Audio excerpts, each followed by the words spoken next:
What do we sacrifice just to belong, or to the need to belong? This thought of ours is satisfied. You guessed it.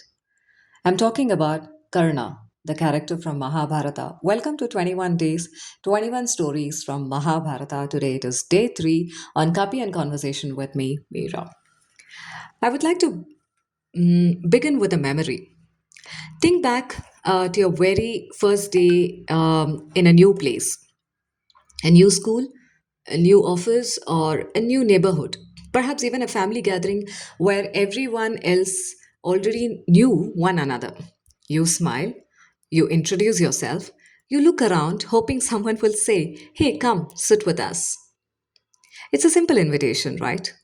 Yet it carries something much deeper. It tells us, "You belong here." We rarely speak about it, but almost every one of us has spent some part of our lives searching for that feeling. Like I've also felt when I go to a new place, I want to be seen or I want to hide just because I'm not going to be seen by someone, just because I'm not going to be, because it's an unknown area. The question might be, why do you want to go there? But if the need is, for example, you go for some networking meet, you don't know anyone. You might know only one person, and you're just looking for that one person so that you can tag along with him or her. And that person is also not there not only for tagging, but also to introduce you to somebody else. You have to make a pitch. It could be even to an investor. And you're like, what do I do? How do I start? I have fumbled. That's why I'm talking about this. It could be that student who goes to a staff room.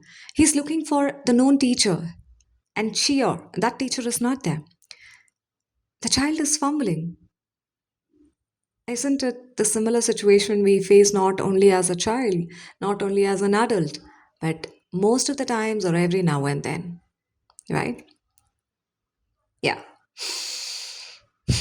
But almost every one of us has spent some part of lives, searching only for these. And I want to explore that today. When we think of Karna, yes, I love this character. Many things come to my mind. I know even you are also echoing the same, what I'm going to be sharing next, about his courage, generosity, his extraordinary skills, yes. Yet beneath all of that, we often see a quieter story. Like I mentioned, the quiet story is not quiet, it's not calmness, it's loud. It whispers loudly. And how difficult that is in that head, when every now and then there is tsunami, there is volcanic eruption, and there is something like there are 100 mountains rolling down, and you're sitting on the rock, and you're also getting carried. The story of someone searching for a place where he would no longer have to explain who he was. There were moments when his Karna's ability spoke louder than his words, and yet questions about where he came from seemed to arrive before appreciation for who he had become. Like for example, you do something, you're not appreciated for the work, but they talk about from where you come from. That's really hard, right? Then came someone who offered him something he had longed for: that recognition, that respect, a place beside him, a kingdom, a throne, a crown, a place where he felt he mattered. Yes, Duryodhana offered that. To date, Karna and Duryodhana's friendship is something everybody look up to, right? Sometimes, rather, I would give one invitation is enough, one invitation just enough to change the direction of our life. We wouldn't bother the invitation from whom we got. We only want appreciation tagged with acknowledgement, or it is just not acknowledgement, appreciation also. That's a human story, right? Belonging is one of the quietest needs we carry. We don't always ask for it, but we notice when it is missing. A child changes the way they speak to fit into a group. A teenager laughs at jokes they don't enjoy because everyone else is laughing. And an adult says yes to things they don't believe in because saying no, means standing alone. Sometimes we don't change because we want to. We change because we want to lose our place, only for that to be seen, need to belong. Imagine entering a room where everyone has already chosen their seats. There is one empty chair. You hesitate. You wonder, am I going to be welcomed over here? It is only a chair, yet it carries so much meaning. Belonging is often like that. It isn't about the chair. It is about the feeling that someone saved it for you. Look at Karna differently. Perhaps Karna's greatest struggle was not finding strength. He had that. Perhaps it was not finding talent. He certainly had that too.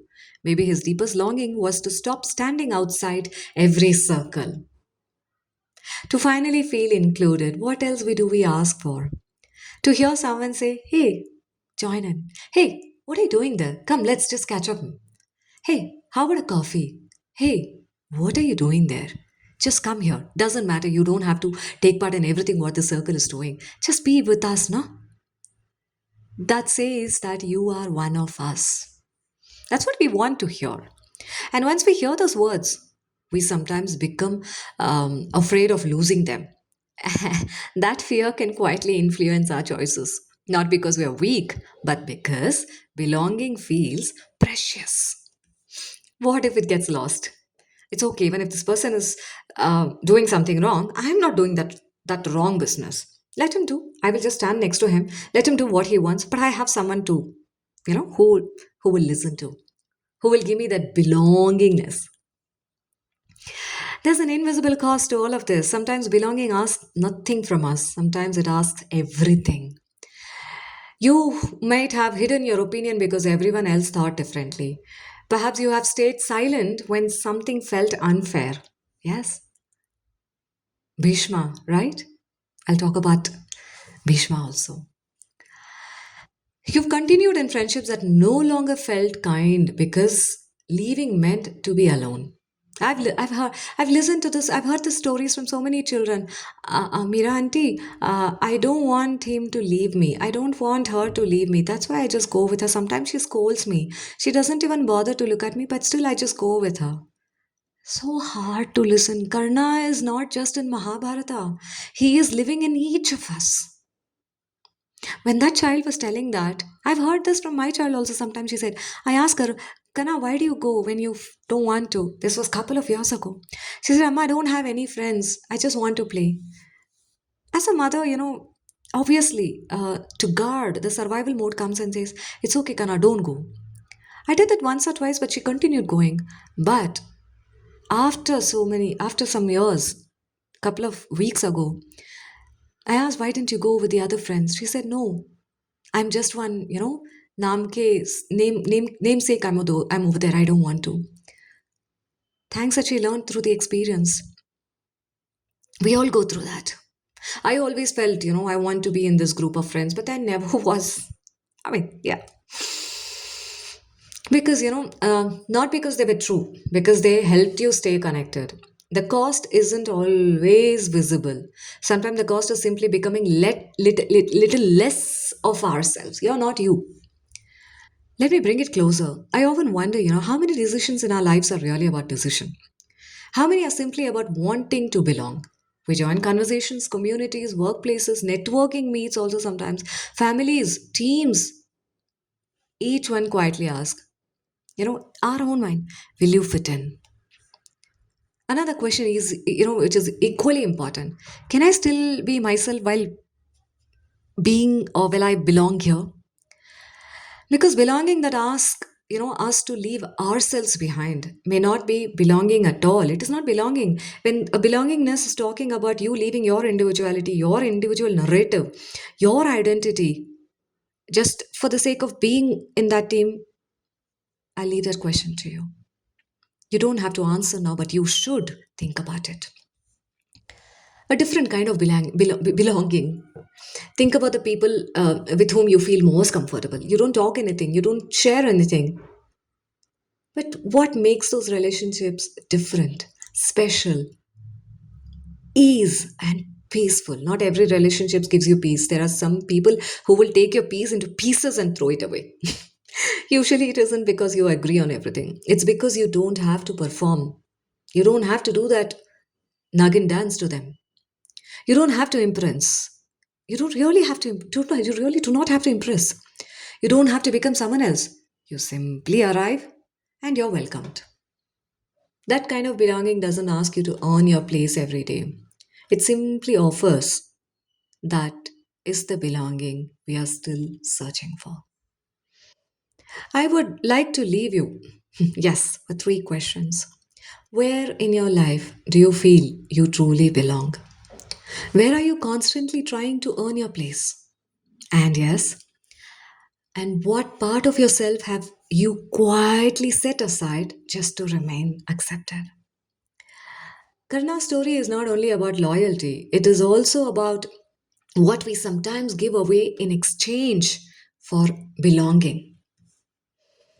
Tomorrow, we'll meet yet another, yes, a familiar character.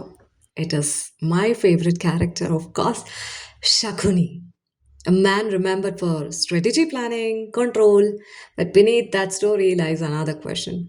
When does control become our coping mechanism? Until then, notice the places where you feel completely yourself and notice the places where you feel you have to become someone else. You don't have to go there.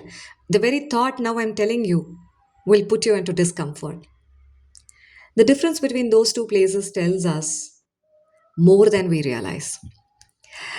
I'll meet you tomorrow or in the next episode of Day 4. This is Meera Mayakatha here on Copy and Conversation. See you.